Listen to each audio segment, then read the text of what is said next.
እናንተ የዛሬ ጉድ ነው፣ የጉድ አገር በሉ ቤተሰብ። እኔ ከምንም በላይ የኤፍሬም ንግግር ተመችቶኛል ቤተሰብ። በዛ ሞትትል ያልኩ በስማ አንቺ እኮ የሰው ባል ቀምተሽ ነው ማለት እኮ ይሄ አንድ ውርደት ነው። ልጁን ተፋቺ፣ ህይወትሽ ኖሪ። ምንድን ነው የምትፈልጉ? ለምን ትዋሻላችሁ? ልጅቷ እራሷን ስታለች ብላችሁ ለምን አውቃችሁ እኔን ጠራችሁ? አብርሽን ለምን ጠራችሁ? አለ አቤል ላይ ነው በጣም የተናደደ ኤፍሬም ማለት ነው። እና ምንድን ነው የምትፈልጉ ከአብርሽ?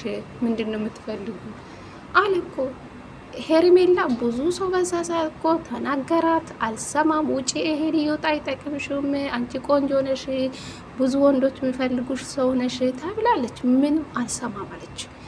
ይሁን ራሷ ላይ የሆነ ነገር ብታደርግ አብርሽ ምን አገባ? እዚህ ጋር አብርሽ ሳይሆን የሚጠየቁ አቤል ነው። ምን አገባ አብርሽ? የምሬ ነው የምላችሁ እንዴ። እኔ ተፋችኝ እኔ እማፈቅራት ሩታና ሩታ ብቻ ናት። ስለዚህ አንቺ የራሴ ህይወት ጀምሪ። ስለዚህ ይሄ ያለፈ ታሪክ ነው። አቤል መናደዱ ይሄ ምን ያለፈ ታሪክ ነው? ሩታ ጋር ተፋታችኋል እኮ። ይሄ እኮ ፎቶ ምናምን ይዞ ያመጣል። ፎቶ ስላመጣልኝ የሚቀየር ታሪክ የለም። ይሄ ያለፈ ታሪክ ነው። አንቺም የራስሽ ህይወት ኖሪ ነው ያለ ነው ያለው ቤተሰብ። ስለዚህ ሄርሜላ ማለት ነው ለምንድን ነው ማትነቂ? አንቺ በግንሽ እንዴ? ጉድ እኮ ነው። አንቺ እኮ ነፍሰ ጡር አይደለሽም? ምንድን ነው አንቺ በዚህ ልክ ለወንድ ብለሽ እንደዚህ ራስሽን ልታጠፊ ነው እንዴ? ጉድ ፈላ። አረ ምን አይነት ናት እቺ የሴት አሰዳቢ! የኤፍሬም ንግግር እራሱ በቂ እኮ ነው ላንቺ ማለት ነው። በቃ ከወንድሜ ህይወት ውጪ ህይወትሽ ኖር ማለት ይሄ አንድ ውርደት ነው። ገባሽ አይደለ?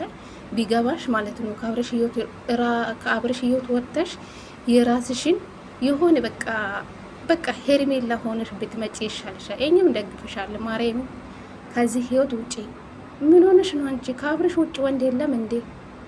ሰላም ጤና ይስጥልኝ። ውድና የተከበራችሁ የቻናሌ ቤተሰቦቼ እንዴት ናችሁ? ልኝ ደህና ናችሁ? የኔ ደህና ነኝ ፈጣሪ ይመስገን ብያለሁ። የኔ ውድ ቤተሰቦቼ ለዚህ ቤት አዲስ ከሆናችሁ ላይክ፣ ሼር፣ ሰብስክራይብ በማድረግ አበረታቱ ለማለት እፈልጋለሁ። የኔ ጠንበላሎች ማለት ነው። እንግዲህ ተመልሼላችሁ መጥቻለሁ። የዛሬ የጉድ አገር ነው በሉ ቤተሰብ። እንግዲህ ሄርሜላ እራሷን ስታለች ብሎ አውቆ አቤል ማለት ነው በኤፍሬም በኩል አስደውሎ ነው አብርሽን ይዞ የመጣ ኤፍሬም ማለት ነው። አብርሽ ሲመጣ ምንም ነገር የተፈጠረ ነገር የለም። ሄርሜላ ይኸው እንዳለቀሰችውን ያለች። አይ የሰው ባላፈቅራችሁ ሴቶች ፈጣሪ ልቦና ይስጣችሁ፣ ወደ ራሳችሁ ፈጣሪ ይመልሳችሁ። በዚህ ልክ ሄርሜላ ይሄ ነገር አይጠቅምሽም፣ በእናትሽ ከሰው ህይወት ውጪ፣ ለልጆቹ ቦታ ሊቀቂ ተብለሽ ነበረ። ሩታም ራሱ ከዚህ በፊት ትዝ ካላችሁ ከአንድ ወር በፊት ነው ከሁለት ወር በፊት ነው መሰለኝ ዝታለች። በዛ ሰዓት ምን አለች ሩታ? በቅርብ አብርሽን በእጅ አስገባለሁ ብላ ነበረች። ግን ከሷ እኮ እራሷ ማማርቶች ነበረች። ገባችሁ አይደለ? ብትጎዳ አብርሽ ምን አገባ? አቤል ነው አይደለ? እሷን ጎትቶ ወደ አብርሽ ህይወት እያመጣ።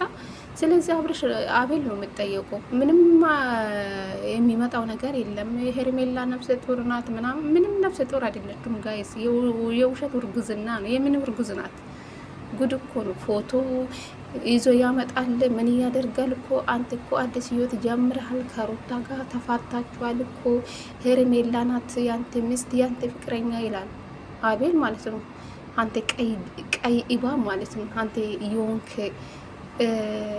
እኔ እንጃ ደነዝ ሰውዬ፣ እድሜ ለአንተ ይሄ ሁሉ ልጆች ችግር ውስጥ ያስገባ አንተ አቤል ድንች ራስ አንተ ነክ። ነፍስህ አይማርም።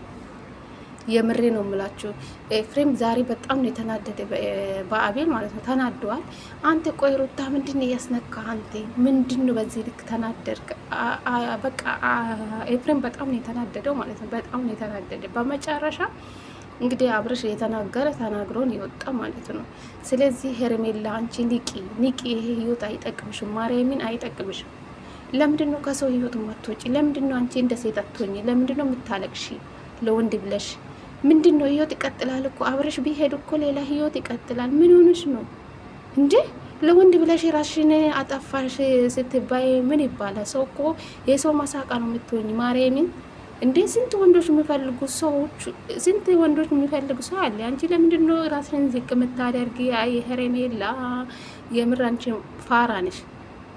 አብርሽ የሚባል ነገር ርሺ እና የራስሽ ህይወት ጀምሪ። በቃ የቻናል ተከፍቶልሽ 100,000 ልትገቢ ትንሽ ቀራ። ስለዚህ ለምንድን ነው አንቺ በራስሽ ማሰሪ? ከአብርሽ ላይ በቃ ወረድ በይ። እንዲቆይ አንተ ሚኪ የምትባለው ሰውዬ ማለት ነው። አንተ ምንድን ነው ሚከራት? ከቻልክ ኤትክ አይደለችው? ለምንድን ነው አትመክረ? ይሄ ህይወት አይጠቅምሽም፣ በቃ የራስሽን ህይወት ኖሪ ተይ ብለሽ ተይ ብሎ ወንድም አይመክርም እንዴ ጋይስ? አረ ምን ጉድ ናችሁ? ሄርሜላ ራሷን ስታለች የተጎዳች ናት ምናምን። ምን አገባት ታዲያ አብርሽ? አንተ እኮ የወንድምን የጎደኝነት የኛን ጎደኝነትን ታጣለ አላለም እንዴ አቤል? አቤል ያንተ ስራ ነው ይሄ ሁሉ ማለት ነው። ገባ አይደለ? አሁን አፍ ያለ ታወራለ አይደለ? ልጁን አታስጨንቁ አለ ኤፍሬም እያለው። እውነቱ እኮ ነው። አስጨንቁ።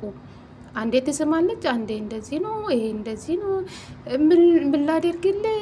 እኛ ፎቶ አይተሃል ምናምን። እሱ እኮ ስለ ፎቶ ከሆነ እኮ ቤቱ ሞልቷል። በየግርግዳ ፎቶ ነው። እሱ የፎቶ ችግር የለበትም። ገባሽ አይደለ? እኔ በቃ ከሚስቴ ጋርና ከልጄ ጋርና በቃ ወደ ህይወት አትምጭብኝ፣ እንጂ የራስሽ ህይወት ኑሪ አለኩ። ወደ ልጄም ወደ ሚስቴም ወደ እኔም አትምጭ፣ የራስሽ ህይወት ኑሪ ብሎ ያው ቁርጡ ተናግሮን የወጣው ማለት ነው። ነገራት እንግዲህ ቢገባት ማለት ነው። ኤፍሬም በጣም ነው የተናደደ ዛሬ ራሱ ኤፍሬም ማለት ነው። እንግዲህ ምን ይባላል? እሺ ብትጎጂ ምን አገባ አብርሽ? ምን አገባ ታዲያ? ራሷ ናት አይደለ እንዴ አፍቅሬ ያለው ብላ መጣች፣ አድናቂ ሆና መጣች፣ 400,000 አከበረችላት። ከዛ በላይ መጣች ጥልቅ ብላ ከዛ በሁለት ወር መጣ የፍቅር ጥያቄ ያቀረበች ሚስቱ አራስ ሆና እና ብትጎዳ አብርሽ ምን አገባ ታዲያ? ራሷ ፈልጋ ነው አፍቅርሃለሁ ብላ የመጣችው ማለት ነው። እስኪ ልጁን ለምንድን ነው የምታስጨንቁ? ጉድ እኮ ነው። አቤል ሚኪ የምትባሉ ማለት ነው። ማርታ አረ በጣም ነው የምታስጠሉ። አንድ ደህና ሰው የለም እንዴ? የወንዶች አልጫ ናቸው። እግዚአብሔር የቡታየራ ወንድ አንድ የለም ቤተሰብ ማለት ነው። ሁሉም ቀሚስ ብትለብሱ ይሻላል ከኤፍሬም ውጪ። ሁሉ ቀሚስ ልበሱ ማለት ነው። ማትረቡ ማለት ነው። ሴቶች አረ ከእናንተ ከወንዶች ሴቶቹ ጀግኖች ናቸው። ጌታን ነው የምላችሁ። ምንድን ናችሁ እነዚህ? ምንም እንጃ። እናንተ ወንድ ናችሁ? ፈጣሪ ሆይ እንዴ! ልጁን እኮ አስጨነቁ። በ3 4 ናችሁ እንጂ ከኤፍሬም ውጪ። እንዴ ኤፍሬም ለምን ዋሽታችሁ ጠራችሁኝ? ለምንድን ነው ልጁ የምታስጨንቁ? በቃ አንቺ ሁሌ መሳም አላት እኮ። ሁለተኛ አብርሽ እንዳጠራ ኤፍሬም ነው እንጂ ኤፍሬም ነው ለአቤል እያስጠነቀቀ ማለት ነው። አንቺም ዝም ብለሽ አትስሚ እያላት ነበር። በፈጣሪ ስም ይሄ ውርደት አይደለም እንዴ ጋይስ? አረ ኤፍሬም ይመችክ የኔ አንበሳ፣ የሩታ መከታ በሉ ጋይስ። አረ የአቤል እኮ ጉድ ስሙ። የጓደኝነታችን ታጣለ ሄርሜላን ታጣለ። የሆነ ነገር ብትሆን አንተን የምትጠየቁ። ምን አገባ ታዲያ አቤል? ምን አገባ አብርሽ? አንተን እኮ ወደ እሱ ጎትታ ያመጣ አንተ ድንች ራስ ማለት ነው። አብርሽን በቃ በጥቅማ ጥቅም ነው እንደምትይዙ ይሄ ነው። ሌላ ምንም አዲስ ነገር የለም። እንግዲህ አብርሽ ተፋችኝ፣ እኔ ሚስቴ ነው ማፍቅራት፣ ከዛ በፊት ብዙ ነገር አድርጌታለሁ፣ በቃ ይቅርታ አድርጌለታለሁ፣ ከሷ ጋር ነው መኖር የምፈልገው፣ ስለዚህ ተፋቱኝ አለ። ከዚህ በለጠ ምን ይናገር ልጁ? ጉድ እኮ ነው።